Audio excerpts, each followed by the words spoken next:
semua, Assalamualaikum warahmatullahi wabarakatuh. Waalaikumsalam. Saya Widya Putri Agraini dari program studi pendidikan guru sekolah dasar.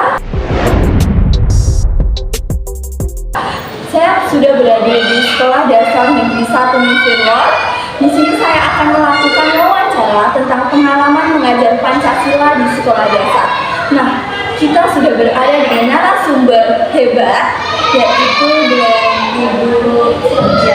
Perkenalkan, saya Prestika Sulfisti Ayu Pramita, guru SD Negeri 1 Musirwar. Tepatnya saya mengajar di kelas 6. Baik, terima kasih Ibu. Kita langsung saja ke pertanyaannya. Apakah Ibu sudah mengenal pendidikan Pancasila pada kurikulum Merdeka? Ya, sudah mengenal. Tetapi pada Ibu kan mengajar kelas 6. Ya. Apakah sudah diterapkan pendidikan Pancasila yang pada kurikulum Merdeka di kelas 6 Ibu? Kalau untuk pendidikan Pancasila dari dulu, kurikulum apapun itu sudah diajarkan. Untuk kurikulum Merdeka kita belum menerapkan karena kebetulan kurikulum Merdeka untuk saat ini kan masih di jenjang kelas 1 dan 4, dan ini juga sudah merambah di kelas 2 dan 5. Jadi nanti tinggal gilirannya kelas 6 dan 3, seperti itu. Kalau untuk penerapan Pancasila sejak awal menjadi guru sudah, hanya saja untuk ke kurikulum merdekanya Baik Ibu, karena Ibu sudah menerapkan mengajar pendidikan Pancasila, adakah pengalaman menarik nih Ibu selama mengajar pendidikan Pancasila? banyak. Nah, anak-anak itu lebih senang jikalau pembelajarannya itu bisa langsung praktek gitu ya.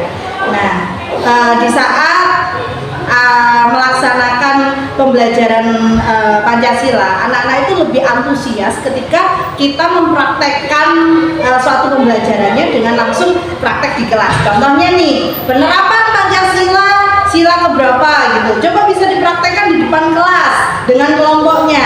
Itu merupakan pengalaman yang luar biasa karena kita melihat ekspresi mereka yang lepas, yang ternyata mereka paham ya gitu kan, penerapan Pancasila sila pertama, kedua, ketiga, keempat, dan kelima. Nah, nanti diterapkanlah di pembiasaan sehari-hari seperti itu. Ibu, adakah salah satu contoh konkret pengalaman mengajar Pancasila yang diterapkan secara langsung oleh siswa-siswa? Oh iya, banyak. Ketika Pancasila ayo anak-anak kita beribadah. Kebetulan satu kelas itu ada yang beda agama. Nah, itu nggak masalah gitu. Kita toleransi.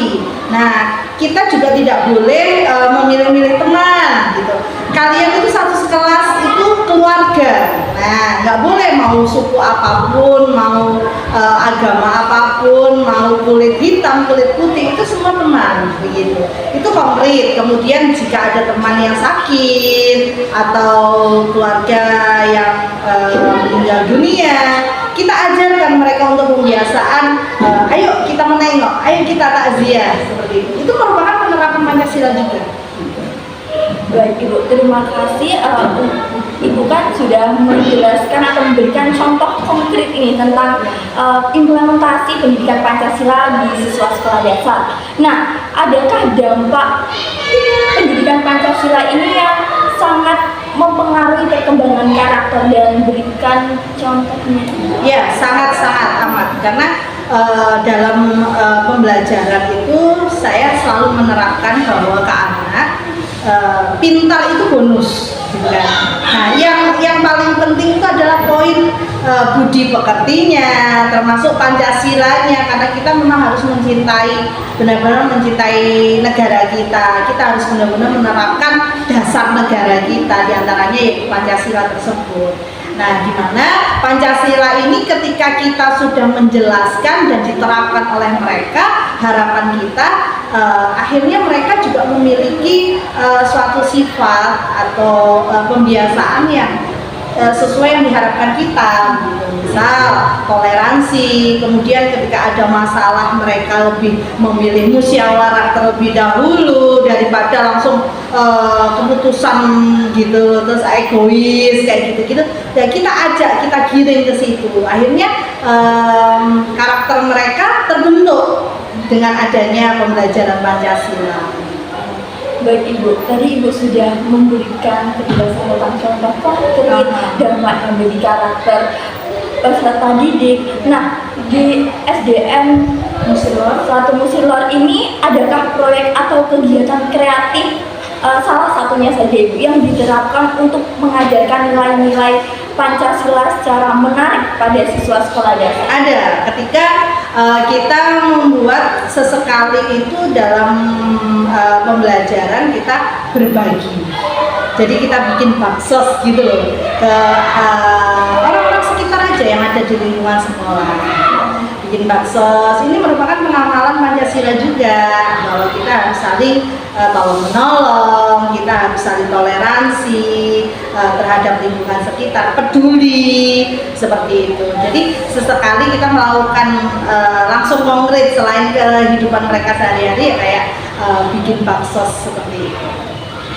Baik Ibu, untuk baksos ini sendiri apakah ada jadwal tertentu atau pada hari-hari tertentu gitu Ibu? Program yang ada di kelas tidak bisa dipastikan tiap bulan atau mungkin di hari-hari besar mungkin ya, di hari-hari besar tertentu yang mungkin bisa setahun berapa kali, nggak rutin 1 bulan sekali, karena memang dananya kan juga dari anak-anak, menyisakan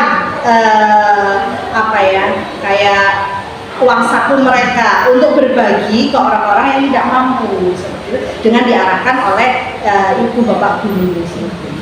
Sangat menarik ya Ibu, program yang diterapkan di SDN 1 Musilor ini. Nah, kita sudah berbincang-bincang tentang penerapan Pancasila, nilai-nilai Pancasila khususnya. Nah, dalam konteks mengajar Pancasila ini kan kita juga di sekolah dasar ini juga menerapkan prinsip-prinsip undang-undang dasar. Nah, adakah atau yang digunakan untuk memastikan siswa tentang undang-undang, pemahaman siswa tentang undang-undang dasar, terutama pembukaan undang-undang dasar 1945 yang dilakukan di dalam kelas? Iya, kita terapkan terlebih dahulu penjelasan ke mereka bahwa untuk merdeka itu tidak mudah. Untuk merdeka itu butuh perjuangan. Perjuangan tidak hanya perjuangan mental, fisik semuanya. Dan ketika mereka seharusnya bersyukur dengan mereka hidup di zaman merdeka, mereka bisa menuntut ilmu dengan bebas. Bagaimana ketika mereka lahir di tahun sebelum merdeka, mereka pasti susah untuk belajar. Jadi saat ini kalian juga berjuang meneruskan perjuangan para pahlawan, tapi caranya beda. Kalau zaman dulu para pahlawan itu harus tembak-menembak dan sebagainya. Di situ kan di undang-undang kan diterangkan bagaimana Tuhan Yang Maha Esa itu juga memberikan izin kepada Indonesia untuk merdeka dengan cara terus berusaha terlebih dahulu untuk mendapatkan kemerdekaan. Nah, sama dengan mereka kali itu juga berjuang, tapi berjuangnya dengan cara yang berbeda, yaitu memerangi kebodohan. Caranya apa? Belajar. Nah, menuntut ilmu. Kalau kalian tidak menuntut ilmu, kalian tidak mau belajar, malas, terus siapa yang akan meneruskan perjuangan para pahlawan? Terus undang-undang dasar ini merupakan dasarnya kita untuk meneruskan perjuangan para pahlawan, biar nggak dijajah lagi, gitu loh. Baik Ibu, tadi kan Ibu sudah menjelaskan bahwa memberikan pemahaman tentang bagaimana berjuang memperjuangkan kemerdekaan yang tertuang disebutkan pada pembukaan Undang-Undang 1945. Nah, bahwasanya dulu kan juga Indonesia itu bisa merdeka karena adanya persatuan dari perbedaan yang beragam di Indonesia. Nah, pada kelas atau pengalaman mengajar ibu, bagaimana strategi ibu untuk memperkenalkan konsep Bhinneka Tunggal Ika, karena di dalam kelas itu kan sangat beragam. Adakah strategi yang ibu lakukan untuk Iya. menerapkan Bhinneka Tunggal Ika? Apalagi akhir-akhir ini tuh pembulian tuh banyak ya kan, Benar. marak sekali di lingkungan pendidikan. Nah, kebetulan saya mengajar di kelas tinggi, banyak sekali. Ada kala anak itu tiba-tiba diam, kenapa ditanya, kalau diolok-olok temannya, itu kan salah satu pembulian. Nah, maka tugas saya sebagai pengajar dan ibu dari mereka di sekolah, maka sebagai penengah, ya. Selain saya terapkan bagaimana pembulian itu tidak diperbolehkan, saya tempel pajangan di mana-mana ada stop bullying. Akibatnya bagaimana kalau kalian membullying temannya, terus ada itu poster juga berbeda, itu tidak apa, nggak masalah dengan berbeda gitu. Mau rambut keriting, lurus dan sebagainya, itu yang menciptakan kan Tuhan. Kita tidak bisa memilih. Nggak ada itu di kelas itu yang namanya anak yang bodoh, itu nggak ada. Yang ada anak yang malas, saya bilang gitu. Jadi membedakan ini kenapa nilainya bagus, ini kok tidak, ya karena pilihannya adalah mereka yang nilainya tidak bagus itu berada di zona nyamannya, tidak mau berada di zona berjuangnya. Nah, penerapannya yaitu dengan penerapan saling menyayangi, mengayomi, itu saya sangat terus terapkan. Kemudian selain poster-poster yang ada di kelas, peraturan-peraturan yang dibuat oleh mereka sendiri. Jadi kalau dia yang membuat, dia juga yang harus melaksanakan. Jadi kan ingat, nah janjimu apa? Kok nggak dilaksanakan? Nah, seperti itu. Ya saling mengingatkan, namanya manusia, nggak ada yang pasti ada khilafnya. Kita juga selalu giring itu. Kemudian saya serukan dengan kadang kala saya membuat kayak bioskop mini di kelas dengan nonton film anti bullying gitu. Jadi mereka bisa secara visual melihat bagaimana ketika temannya ini dibullying, memang mereka tidak nonjok, mereka tidak mukul, tapi kan yang diserang adalah batin. Nanti akhirnya yang diserang itu nanti minder dan sebagainya, itu kan mengakibatkan fatal. Jadi negatif positifnya mereka harus tahu. Wah, sangat luar biasa sekali strategi yang ibu berikan untuk menerapkan atau memperkenalkan konsep Bhinneka Tunggal Ika. Sangat gimana ya? Karena gini, anak itu ya percaya tidak percaya itu merupakan dia itu menjadi contoh gitu.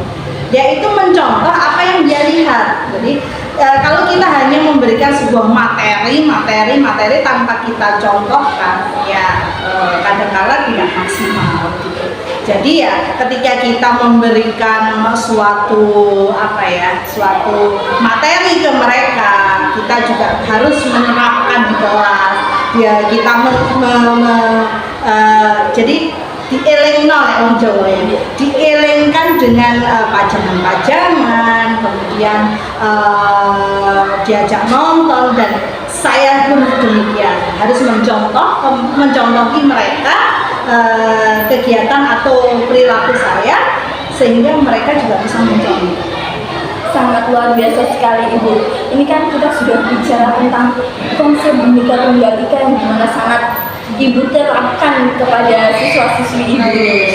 Nah, pertanyaan saya selanjutnya ini Ibu, adakah pendekatan atau implementasi atau penerapan atau bahkan yang dorongan yang Ibu lakukan untuk meningkatkan nilai-nilai kebangsaan atau nilai-nilai yang semangat NKRI ini Bu kepada siswa-siswa Ibu? Ya, pembiasaan kita upacara setiap hari Senin, mereka menjadi petugas upacara, itu kan menunjukkan bahwa kalian itu layak kan, kalian harus siap untuk berjuang kan. NKRI itu harga mati, dimana ketika mengibarkan bendera, kenapa sih kalian harus hormat? Nah, dari hal sekecil itulah mereka harus tahu kenapa saat upacara hari Senin itu diadakan, itu kenapa. Nah itu mengingatkan kita kepada perjuangan para pahlawan ketika di bendera merah putih dikibarkan itu tidak semudah yang kemarin kalian lihat di upacara hari Senin. Nah, seperti yang saya jelaskan tadi bahwa mereka itu harus mengerti dulu contoh-contoh yang ada di sekitarnya. Kenapa? Ketika mereka sudah tahu alasannya, maka mereka juga harus tahu dan bisa mempraktekkan terkait dengan harga mati. Bendera aja harus dihormati dan tidak boleh jatuh di tanah. Kemudian sebagai bangsa Indonesia, mereka kan penerus bangsa ya.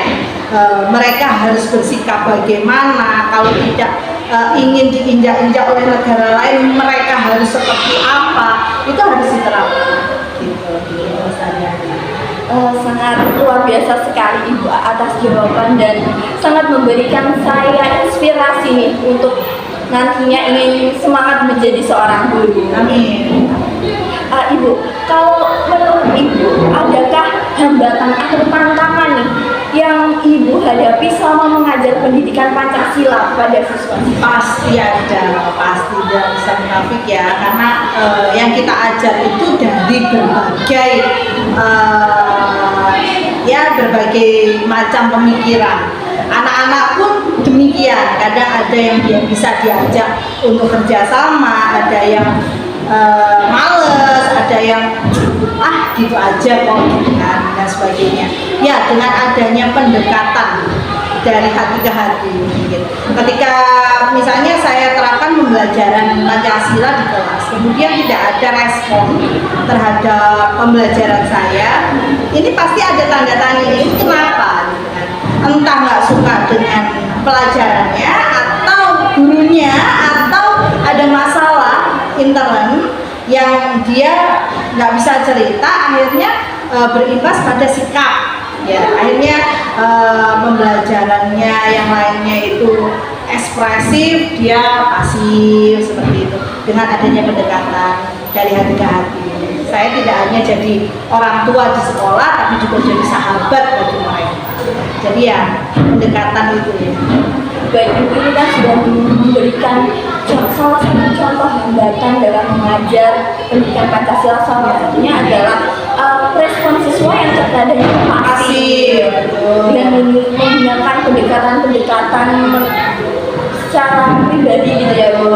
Itu kan bisa meningkatkan untuk dia semakin semangat belajar. Nah, itu menurut saya sangat luar biasa sekali. Nah, pertanyaan saya selanjutnya, bagaimana sih cara Ibu mengevaluasi hasil belajar siswa-siswi? Apakah mereka itu apakah mereka sudah paham dan bisa mampu menerapkan pendidikan Pancasila di kehidupan itu bagaimana? Ya.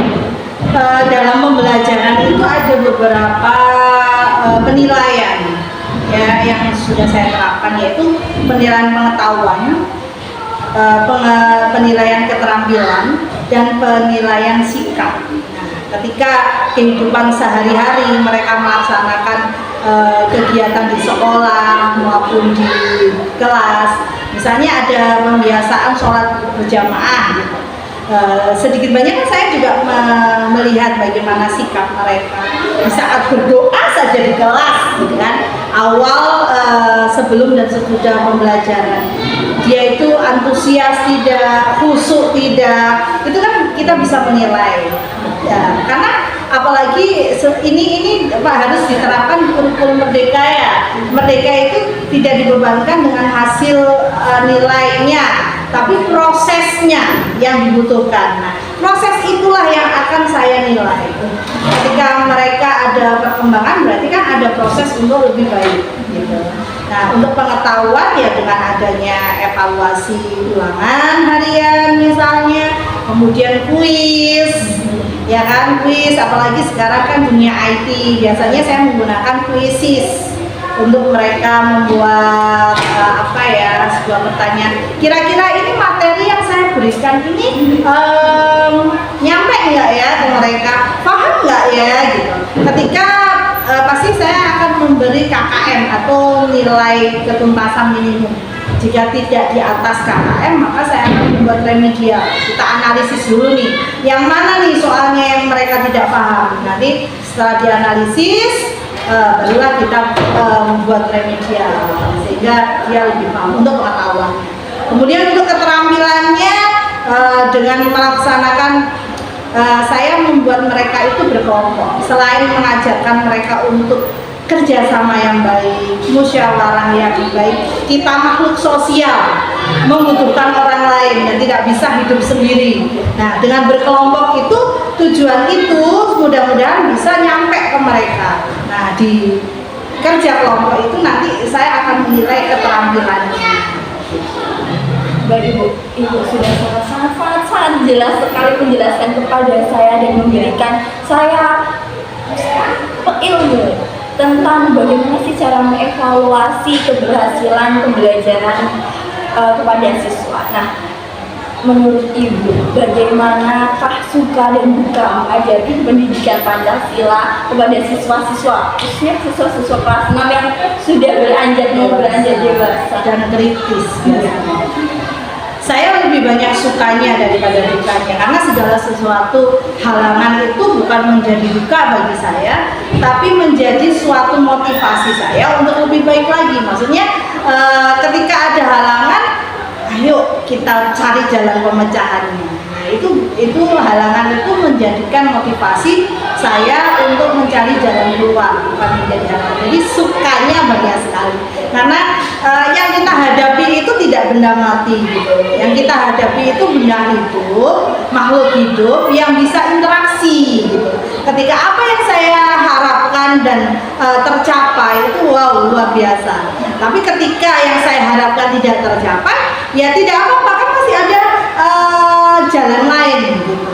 Bisa berdiskusi bagaimana karakter masing-masing, kan karena tiap tahun itu kan karakternya anak-anak beda-beda. Dan alhamdulillah kebetulan saya di kelas 6 terus, jadi ketika kelas 6 sudah lulus, ketemu kelas 6 yang ini, itu kan pasti bertemu dengan karakter yang berbeda-beda begitu.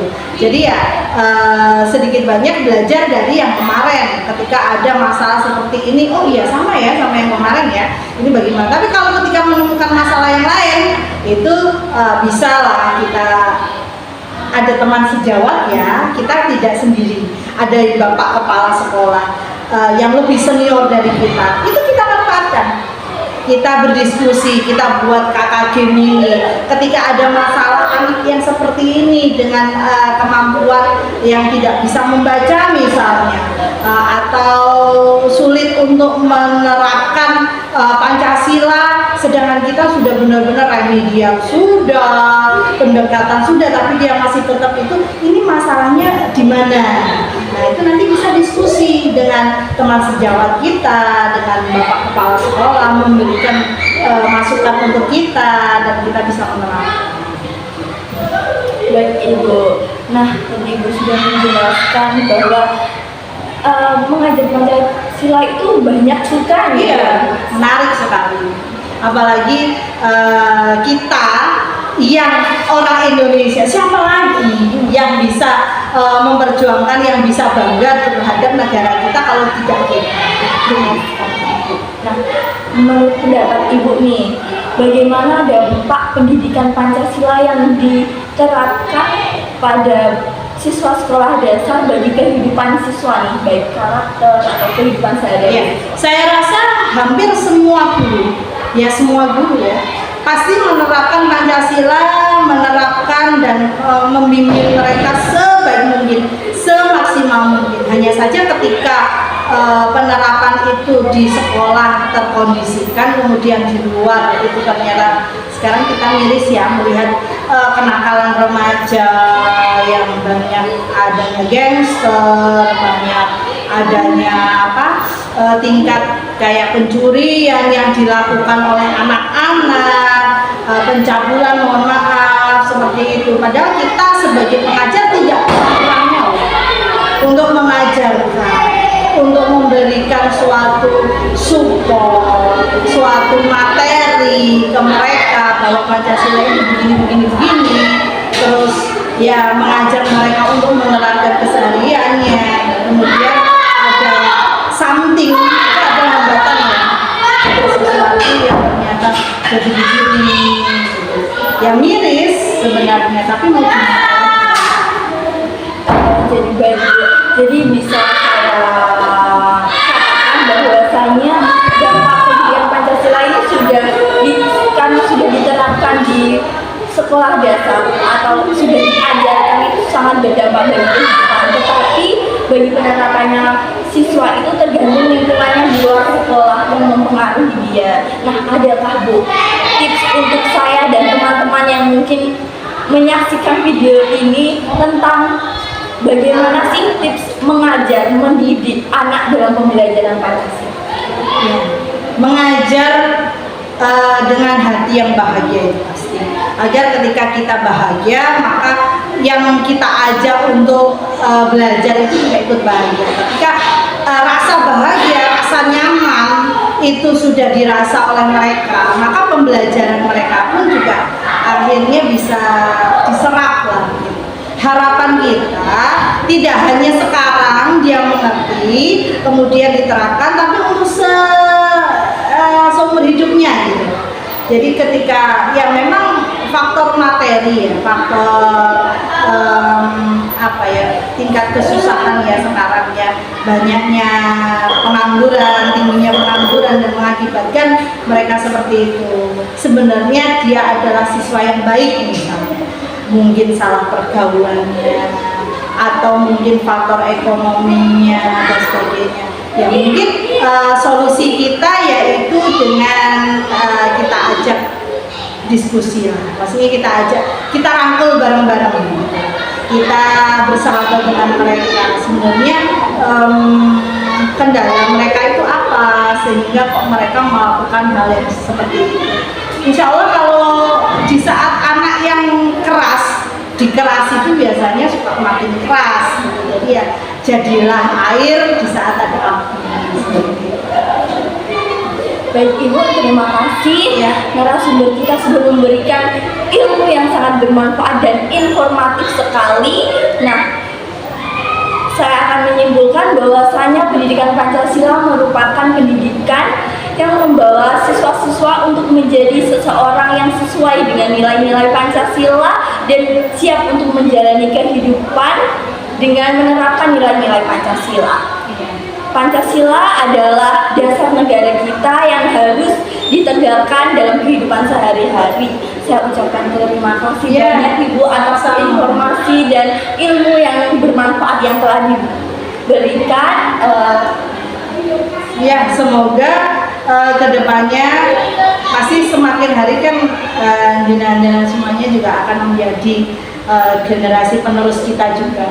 Ya, harapan kita anak-anak bangsa, generasi penerus bangsa ini akan lebih berpotensi, lebih baik lagi untuk memimpin masa depan negara ini. Ya, terima kasih atas waktunya. Terima kasih sekali Bu sudah memberikan waktunya untuk saya. Sama-sama. Oleh karena itu teman-teman, saya Widya Putri Anggraini bersama dengan saya Prestika Sulfisya Ayu Pramita izin undur diri. Wassalamualaikum warahmatullahi wabarakatuh.